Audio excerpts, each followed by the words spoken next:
हाय buddies, मैं हूं आपका दोस्त मनीष और ये हमारे YouTube चैनल मार्गदर्शक गुरुजी। दोस्तों आज के इस वीडियो में हम बात करने वाले मे बी के कॉन्सेप्ट के बारे में। जी हां दोस्तों, जो advance verb of to be के तौर पर गिना जाता है। तो दोस्तों subject may be then object. दोस्तों advance verb of to be के लिए हम बहुत सारे वीडियोस बना चुके हैं, जैसे should be, should have been, must be, must have been, ought to be, ought to have been. इसके अलावा भी जैसे कैन बी, कुड बी, फिर can have been, could have been, ये बहुत सारे वीडियोस हम बना चुके हैं। अगर अभी तक आपने उन वीडियोस को ना देखा तो सबसे पहले देख जरूर लीजिएगा, ताकि एडवांस टू बी से रिलेटेड आपके मन में किसी तरह का कोई कंफ्यूजन बाकी ना रह जाए। आइए दोस्तों शुरू करते हैं। हम लोग मे बी को एडवांस टू बी के तौर पे कब इस्तेमाल करते हैं? Subject may be then object. शायद करता कुछ हो सकता है या शायद करता कहीं हो सकता है। तो पहले शायद करता कुछ हो सकता है, शायद वो टीचर हो सकता है, शायद वो इंटेलिजेंट हो सकता है, शायद वो स्मार्ट हो सकता है, शायद मोहन पॉलिटिशियन हो सकता है, शायद वो इंदौर में हो सकता है, शायद वो ग्वालियर में हो सकता है, शायद हम खंडवा में हो सकते हैं, शायद वो ट्रेन में हो सकता है, शायद राधा बस में हो सकती है, शायद उसकी मम्मी किचन में हो सकती है। तो जब शायद वाला सेंस हो कि करता कुछ हो सकता है, शायद वो डॉक्टर हो सकता है, करता कुछ, शायद राधा किचन में हो सकती है, शायद करता कहीं हो सकता है, तो हम दोनों ही सेंस के लिए मे बी का इस्तेमाल करते हैं। दोस्तों ये पांचों तरह का स्ट्रक्चर है। जैसे शायद राम डॉक्टर हो सकता है, राम में भी डॉक्टर। शायद तुम टीचर हो सकते हो, यू में भी टीचर। शायद वो खेत में हो सकता है, he may be in the farm. शायद मोहन टेंशन में हो सकता है, he may be in the tension. शायद राजीव सर डे कोचिंग में हो सकते हैं, Rajeev sir may be in the coaching. शायद दीपा मैम ऑफिस में हो सकती है, Deepa ma'am may be in the office. शायद वह यहां हो सकता है, ही मे बी हियर। शायद राम वहां हो सकता है, राम मे बी देयर। शायद मतलब पॉसिबिलिटी वाला, संभावना वाला सेंस कि शायद करता कुछ हो सकता है। शायद मतलब संभावना, पॉसिबिलिटी। शायद करता कहीं हो सकता है मीन संभावना वाला सेंस कि शायद राम खेत में हो सकता है, मुझे ऐसा लगता है, ऐसी संभावना है कि शायद राम खेत में हो सकता है। तभी हम इस मे बी स्ट्रक्चर का इस्तेमाल करते हैं। तो दोस्तों देखिए, शायद राम खेत में हो सकता है, so Ram may be in the farm. शायद राम खेत में नहीं हो सकता है, Ram may not be in the farm. क्या राम खेत में हो सकता है? क्या तुम्हें ऐसा लगता है कि राम खेत में हो सकता है? May Ram be in the farm. Ram खेत में कब हो सकता है? When may Ram be in the farm. कौन खेत में हो सकता है? Who may be in the farm. दोस्तों मैं आपको बता दूं, ये शायद वर्ड जो हम इस्तेमाल करते हैं, ये शायद ऐसा जरूरी नहीं कि ये सभी सेंटेंसेस में आएंगे। जहां पर लग रहा है कि शायद हम लगा सकते हैं तो आप लगा दीजिएगा, नहीं तो मत लगाइए। ऐसा जरूरी नहीं कि क्या मैं शायद खेत में हो सकता हूं, शायद मैं खेत में क्यों हो सकता हूं, ऐसा जरूरी नहीं कि हर सेंटेंस में शायद लग ही जाएगा। सिर्फ अफर्मेटिव और नेगेटिव सेंटेंसेस में शायद ज्यादा लग जाता है। बाकी interrogative, WH pattern, who pattern, इसमें शायद वर्ड इस्तेमाल नहीं होता, क्योंकि वो लॉजिकल भी लगता नहीं है। देखिए, शायद राम टीचर हो सकता है, Ram may B teacher. Ram teacher नहीं हो सकता है, Ram may not be a teacher. क्या राम टीचर हो सकता है? क्या तुम्हें लगता है कि राम टीचर हो सकता है? May Ram be a teacher. तुम्हें ऐसा क्यों लगता है कि राम टीचर हो सकता है? Why may Ram be a teacher. किसे लगता है कि राम टीचर हो सकता है? हु मे बी, सॉरी, किसे मतलब तुम्हें ऐसा, तुम्हें क्या लगता है कि कौन टीचर हो सकता है? Who may B teacher. जैसे वह डॉक्टर हो सकता है, ऐसा लगता है कि वह डॉक्टर हो सकता है, he may be a doctor. ऐसा लगता है कि वह डॉक्टर नहीं हो सकता है, he may not be a doctor. क्या ऐसा लगता है कि वह डॉक्टर हो सकता है? मे ही बी ए डॉक्टर। ऐसा क्यों लगता है कि वह डॉक्टर हो सकता है? Why may he be a doctor.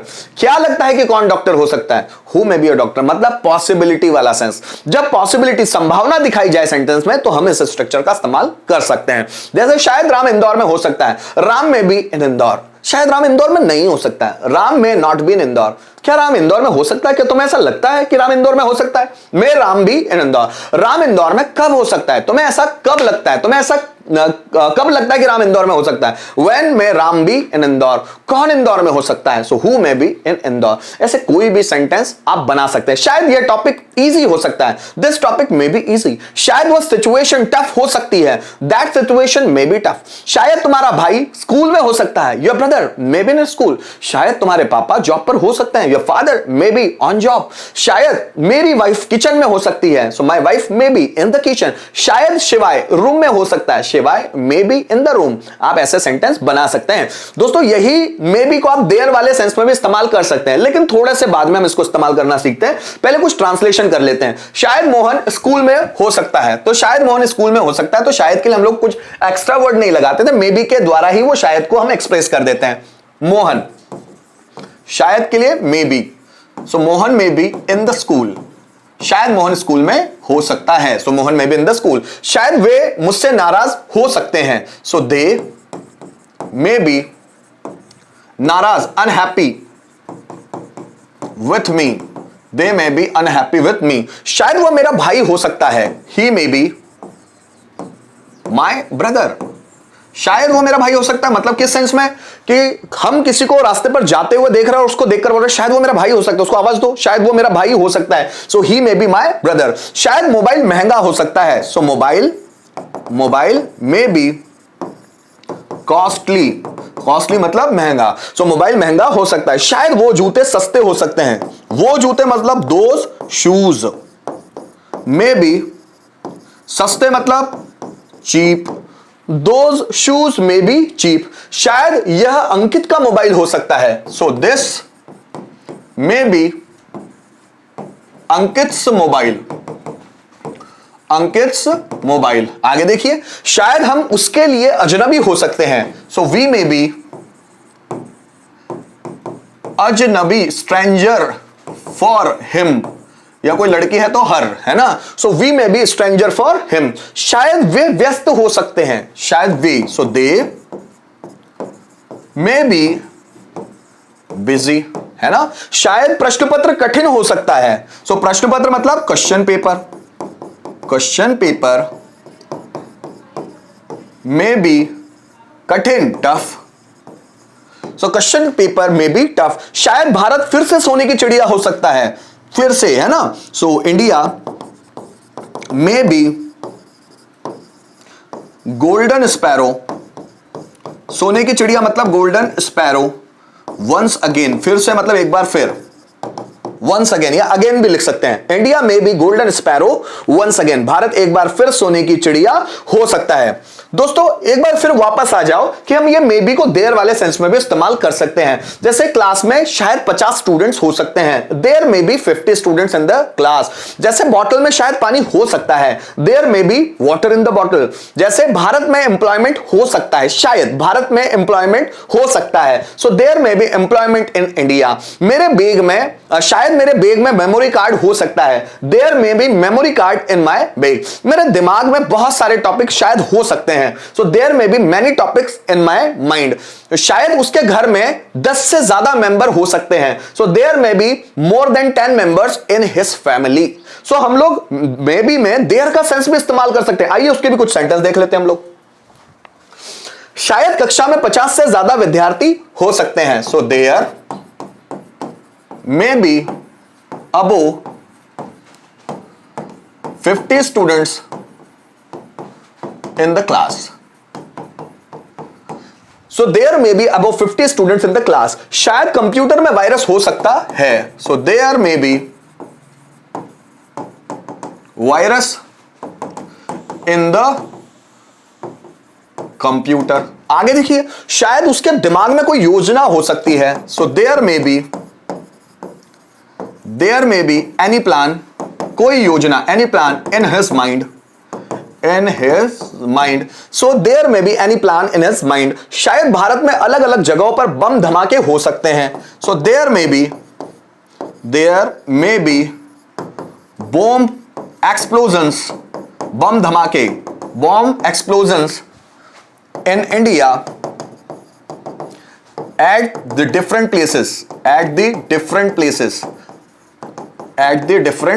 या एट द डिफरेंट प्लेसेस को पहले भी ला सकते हैं, देयर में भी bomb explosion at the different areas in India. शायद अब भारत में ज्यादा भ्रष्टाचार और भुखमरी हो सकती है, सो देयर में बी मोर करप्शन, ज्यादा भ्रष्टाचार, मोर करप्शन एंड भुखमरी एंड स्टारवेशन इन इंडिया, है ना। और अब भी लगा हुआ है तो नाउ लगा दो, इंडिया नाउ, है ना। अब देखो, there may be more corruption and starvation in India now, अब भारत में ज्यादा भ्रष्टाचार और भुखमरी हो सकती है। तो गाइस मैं जो बताने वाला था आपको, मैं ये बताने वाला था कि हम मे बी को देयर वाले सेंस में भी इस्तेमाल कर सकते हैं। राम, शायद राम डॉक्टर हो सकता है, so Ram may be a doctor. शायद क्लास में 50 से ज्यादा स्टूडेंट हो सकते हैं, so there may be 50 students in the class. इसको हम ऐसे भी बना सकते हैं कि 50 स्टूडेंट्स में भी इन द क्लास, देयर की जरूरत भी नहीं, लेकिन देयर वाले बहुत सेंटेंसेस हमारे आसपास यूज होते हैं तो हमको प्रॉब्लम जाती है उसको यूज करने में, है ना। तो आप चाहे तो देयर में भी बना सकते हैं, मे बी वाले सेंस में भी। जैसे देखिए, मैं बोलूं वह पॉलिटिशियन हो सकता है, तो ही में भी पॉलिटिशियन। आप वह पॉलिटिशियन हो सकता है, वह मतलब ही। तो अब यहां पर सब्जेक्ट आया हुआ है तो इस स्ट्रक्चर में बनता है। अब कहीं सब्जेक्ट ना है, अब जैसे देखो मैंने बोला ट्रेन में 400 यात्री हो सकते हैं, है ना। So there may be 400 passenger in the train, there may be 400 passengers in the train. क्योंकि हमको डायरेक्ट ये अंदाजा लगाना मुश्किल पड़ता है कि सब्जेक्ट क्या है ना। अब ट्रेन में 400 यात्री हो सकते हैं तो हमको ये समझ नहीं आता कि सब्जेक्ट क्या है, क्योंकि हमारे दिमाग में एक हैबिट बन चुकी है I we you they he she it name, इनको सब्जेक्ट के रूप में देखने की। इनके अलावा कोई सब्जेक्ट आता है हमको समझ नहीं आता। तो मैंने बोला ट्रेन में 400 यात्री हो सकता है, अब ये 400 यात्री ही सब्जेक्ट है, तो हम इसको ऐसा भी बना सकते हैं there may be 400 passengers in the train, या इसको ऐसा भी बना सकते हैं 400 passengers may be in the train, ये भी बना सकते हैं। लेकिन कभी कभी डायरेक्ट सब्जेक्ट ढूंढने में मुश्किल जाती है, क्योंकि जो नए स्टूडेंट्स होते हैं जो इंग्लिश सीखना स्टार्ट करते हैं उनके लिए सब्जेक्ट मैक्सिमम क्या होते हैं, उनके लिए I we you they he she it name this that these those, यही सब्जेक्ट होते हैं। इनके अलावा कोई सब्जेक्ट आए तो उनको मुश्किल जाता है। तो ये देयर वाले सेंटेंस हमको फैसिलिटी देते हैं या सहूलियत प्रदान करते हैं कि हम लोग देयर में भी सेंटेंस बना सकते हैं। उम्मीद करता हूं दोस्तों इस वीडियो के माध्यम से आपको मे बी का यूज, जो कि एक advance verb of to be के रूप में गिना जाता है, अच्छे से समझ में आ गया होगा। आगे मिलते हैं इसी के पास्ट टेंस के साथ। Thank you so much for watching this video till the end.